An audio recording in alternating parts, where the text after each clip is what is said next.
Well, hello everyone. Welcome back to the Motoring Adventures YouTube channel. I'm Preston, and today I wanted to give a full walk around of our brand new, well, new to us, 2022 Jeep Wrangler Rubicon 392. Here you can see it has the hydro blue exterior paint.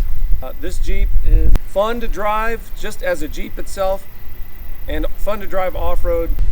Very utility oriented vehicle that you can take to the grocery store, and has air conditioning, and it has a lot of creature comforts. I know it's a lot of money for just being basically a Jeep Wrangler with a very powerful engine in it, but it also gives you a lot for that money as well. I'm sure there's a lot of other videos on different channels about this, but this is something else. Let's start it up here. Let's just get it going here. When you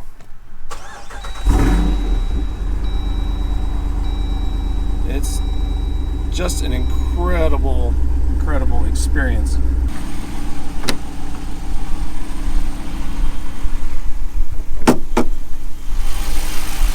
This is the glorious 6.4 liter Hemi engine. That is the same 6.4 liter comes in the Ram 2500s and in the Dodge Charger, Dodge Challenger, Scat Pack.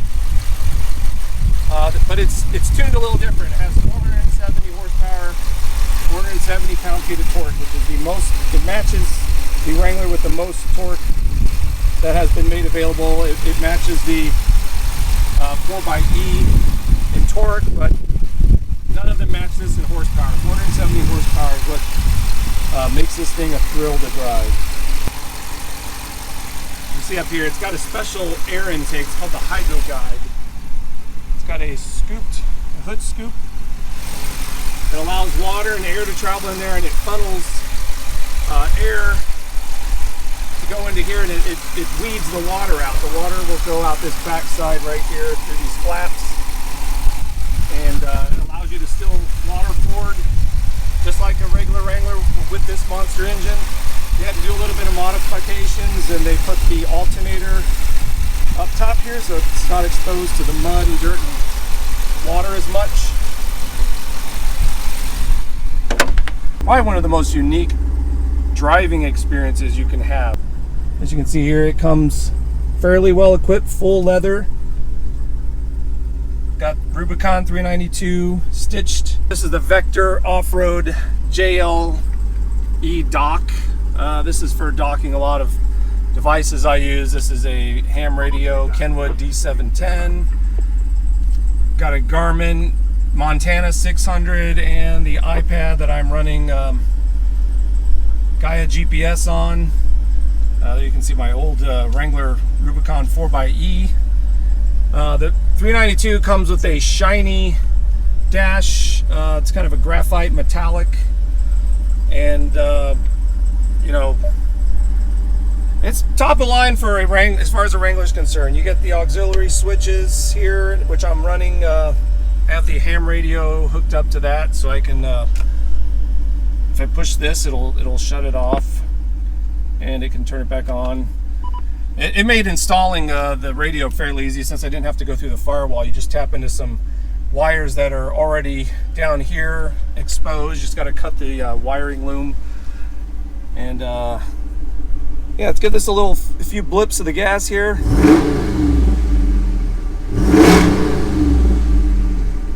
And that's just not a sound you hear with Jeep Wrangler. Even though I think that's what a Jeep should sound like. Jeeps, to me, are very intimidating looking, especially with bigger tires on there set up to go off-road. It's about time it had some sound to back that up that was just as intimidating as the vehicle itself looks. So other than that, it's your basic Jeep Wrangler Unlimited Rubicon. This one doesn't have the Sky One Touch, the power roof that a lot of people get. This does have a what do you call it, the lining from the factory, the Mopar headliners, to help keep these from getting too hot. And even sitting out here in the sun, this really isn't that hot at all, so it really insulates it well. You know, this is your basic Uconnect infotainment. I bought this used with 16 something thousand miles. It's up to 19,000. mainly in-town commuting miles. I did get it off-road a little bit at Hidden Falls Adventure Park. If you've seen my previous video, I did that. I wanted to, that was a kind of an intro off-road video. This thing's still stock. Wanted to just see how it does with the Xtreme Recon package as opposed to anything. But I do plan to have a little more robust off-roading experience in it at some point. Eventually, I'd like to get another rooftop tent put on top, like I did on the Rubicon 4xe I owned. I really like that. Probably a different tent this time. Maybe a hard shell, and I'll keep the soft shell on the M1102 trailer. But this thing's just such a unique driving experience. Let's take it for a spin.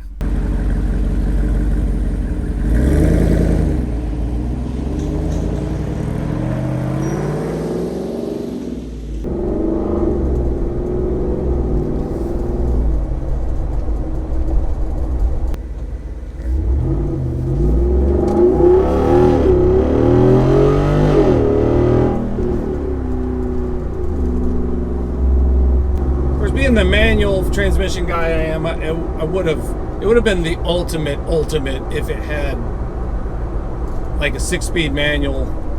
But the 8-speed, the ZF 8-speed automatic is a great transmission to have with this engine. It just knows where to find the power. It has no problem at all finding the power. And it's got a nice little manual mode that actually does fairly decent, fairly quick shifts. Not the quickest, but a lot better than some of the trucks I've owned in the past, like the Ram 1500 Lone Star I had and the Ram Rebel. You try to use a little, it didn't have paddle shifters. This actually has paddle shifters, and you can shift it with the regular shifter. But those didn't have that. They had a little button on the steering wheel. You could plus minus the gears, and it just took forever. It was like pointless. It's only if you were like towing and you needed to, you needed a downshift going, towing down a mountain, or really needed that lower gear.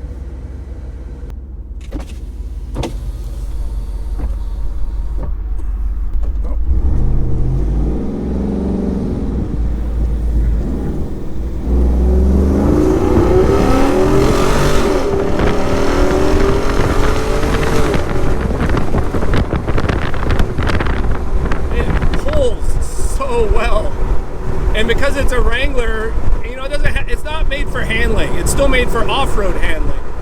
But when it takes off, the hood lifts up. The body just, it feels like you're literally taking off, which just adds to the thrill in this vehicle.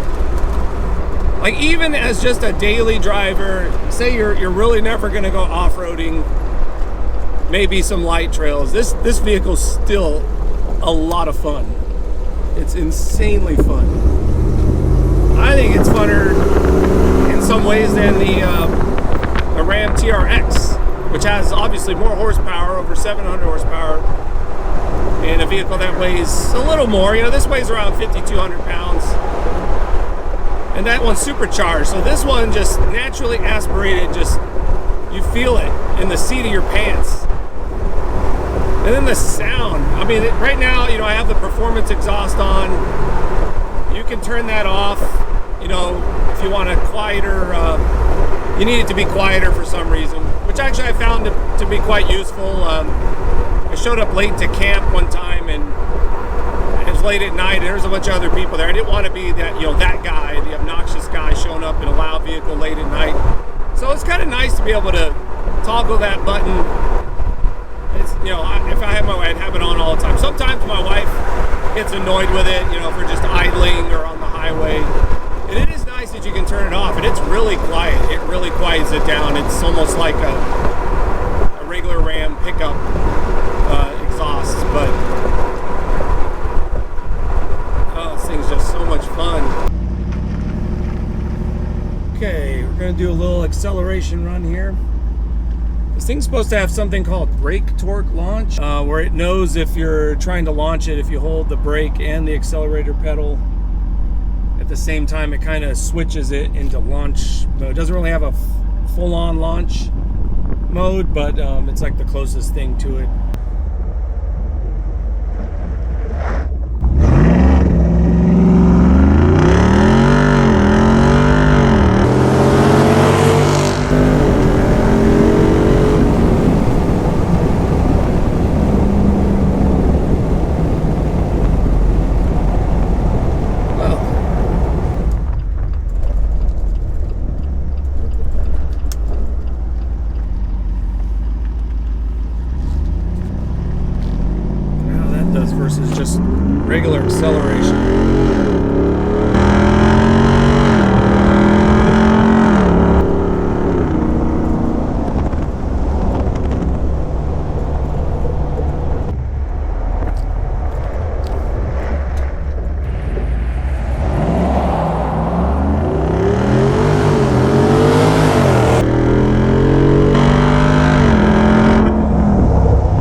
is faster than my 2008. What the hell? There's no horsepower! Horsepower!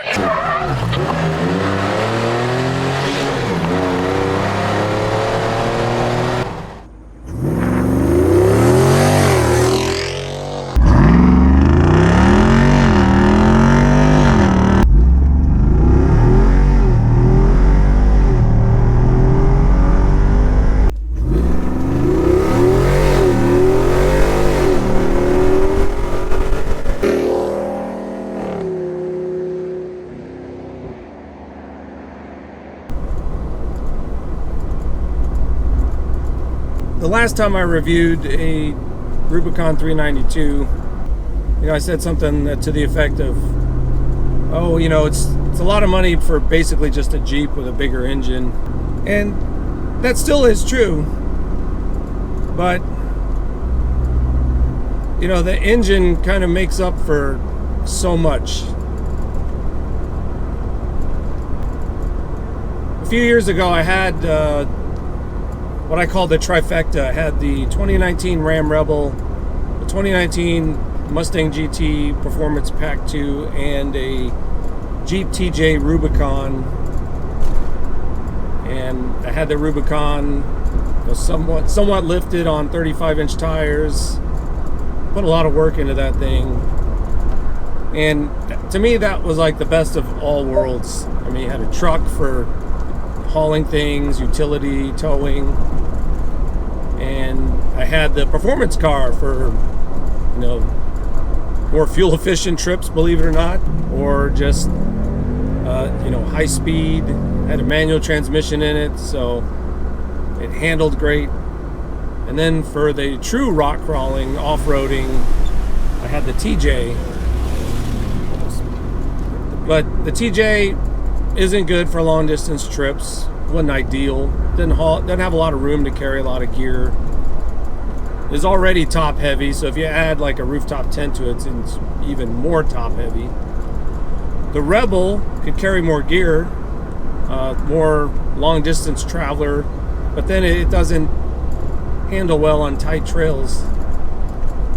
And I guess what I'm getting at is, yeah, this thing may just be a really expensive Jeep Wrangler, but it kind of checks so many boxes. It is so unique. There's nothing else quite like it. I mean, yeah, you could spend even more money and get a Mercedes-Benz G-Wagon, have a V8 and an off-road capable vehicle, but save yourself some money, use that extra money and put like an insane lift on one of these and it'll just go anywhere you tell it to. Well, anyways, that is the 2021 Jeep Wrangler Rubicon 392 with the Xtreme Recon package. I hope you enjoyed this video. Hope you enjoyed coming along for the ride in the Rubicon 392. If you enjoyed this content, please like and subscribe and hit the bell to be notified of the next motoring adventure. We hope to see you then. Take care.